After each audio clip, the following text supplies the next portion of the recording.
ولا تصعر خدك للناس ولا تمش في الارض مرحا، اور اپنے گال پھلا کر نہ رکھو. یہ عام طور پہ ترجمہ کر دیا جاتا ہے کہ غرور کی کیفیت جب ہوتی ہے تو انسان جو ہے وہ کشادہ پیشانی سے لوگوں سے نہیں ملتا، سیدھا بات نہیں کرتا، بڑا ذرا سا گردن میں خم. سعر اصل میں کہتے ہی ہے، اونٹ کو ایک بیماری ہوتی ہے جس سے اس کی گردن ٹیڑھی ہو جاتی ہے، یہ سعر ہے.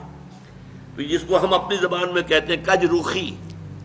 ایک آدمی آپ سے بات کرنا چاہتا ہے، آپ اس سے فیس نہیں کر رہے، اسے ذرا یوں کر کے بات کر رہے ہیں، گویا کہ براہ راست اسے ایڈریس کرنا، یہ اپنے مقام سے آپ بڑا فروغ سمجھتے ہیں کہ یہ تو نیچے ہے، میرا مقام بہت بلند ہے.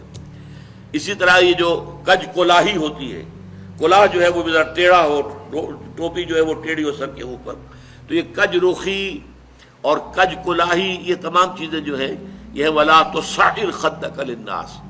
جب کسی انسان کو خیر کی توفیق مل جاتی ہے، بھلائی کی توفیق مل جاتی ہے، جب وہ فطرت کے راستے پر چل رہا ہے اور نیکی کے راستے پر چل رہا ہے، تو اب سب سے بڑا خطرہ جو اسے لاحق ہو جاتا ہے، شیطان جو ہے اس کے لیے سب سے بڑا گڑھا جو کھودتا ہے جس میں کہ وہ گرا سکتا ہے اس کو، اگر انسان جو ہے چوکس اور چوکنا نہ ہو، تو وہ یہ کہ غرور پیدا ہو جائے، زوم پیدا ہو جائے اپنی نیکی پر، اپنے تقوی پر، اپنی بھلائیوں پر، اپنی عبادت گزاری پر.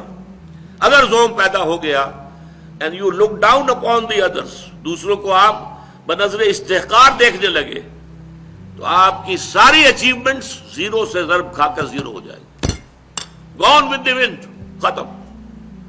اس لیے یہ بہت بڑی بات ہے. حدیث میں آیا ہے لن يدخل الجنہ من کان فی قلبہ مثقال ذرۃ من کبر. وہ مثقال ذرہ پھر آ گیا، یا جنت میں ہرگز داخل نہیں ہو سکے گا وہ شخص جس کے دل میں ذرے کے ہم وزن بھی تکبر ہوگا. اور حدیث قدسی ہے الکبر ردائی، تکبر تو میری چادر ہے، مجھ پر راست آتی ہے. المتکبر اللہ کے ناموں میں سے ہے. هو اللہ الذی لا الہ الا هو الملک القدوس السلام المومن المہیمن العزیز الجبار المتکبر. وہ المتکبر ہے، المتعال ہے، بہت بلند ہونے والا اور بہت تکبر کرنے والا. لیکن بندے کے لیے نہیں. بندے کے دل میں اگر تکبر آ گیا تو اس کی ساری نیکی، سارا تقوی زائل ہو جائے گا. ولا تصعر خدک للناس، تواضع ہونی چاہیے. شیخ سعدی نے بڑی خوبصورت اس کے لیے مثال دی ہے. درخت ہے، آم کا درخت ہے، امرود کا درخت ہے، انار کا ہے، سنترے کا ہے. جب اس پر پھل آتا ہے تو شاخیں جھک جاتی ہیں. اسی طرح انسان کو اگر اللہ تعالیٰ خیر عطا کر دے، اچھے ثمرات اس کی سیرت میں، اس کے کردار میں، اس کی شخصیت میں، علم کے اعتبار سے، کردار کے اعتبار سے بھلائیاں آ جائیں، پھل آ گیا ہے، تو اب اس کو جھک جانا چاہیے، تواضع ہونا چاہیے. اس کے بجائے اگر تکبر ہو گیا، گردن اکڑ گئی، تو معلوم ہوا کہ بس سارا اپنا کیا دھرا جو ہے وہ ضائع ہو جائے گا. ولا تصعر خدک للناس ولا تمش فی الارض مرحا، اور زمین میں اتراتے ہوئے نہ چلو. اکڑ کر چلنا، اترا کر چلنا. مرح جو ہے وہ فرح سے آگے ہے. فرح کہتے ہیں خوشی سے آپے میں نہ سمانا. وہ تو خوشی سے آپے سے باہر ہو گیا، یا وہ نہیں سما رہا تھا، وہ کوئی اور لفظ میرے ذہن میں نہیں آ رہا اس وقت. تو یہ جو اس فرح سے آگے مرح ہے، اس میں یہ ہے کہ انسان اترا کر اپنی بڑائی، اپنی خوبی کا اظہار بھی کرتا ہے. ولا تمش فی الارض مرحا. اب آپ دیکھیں گے کہ یہ مضامین جو ہیں قرآن مجید میں ان کی اہمیت کا اندازہ اس سے ہوگا. سورہ بنی اسرائیل کے 4 رکوع میں بھی آئے ہیں ولا تمش فی الارض مرحا، زمین میں اکڑ کر مت چلو، یہ وہاں بھی آیا ہے.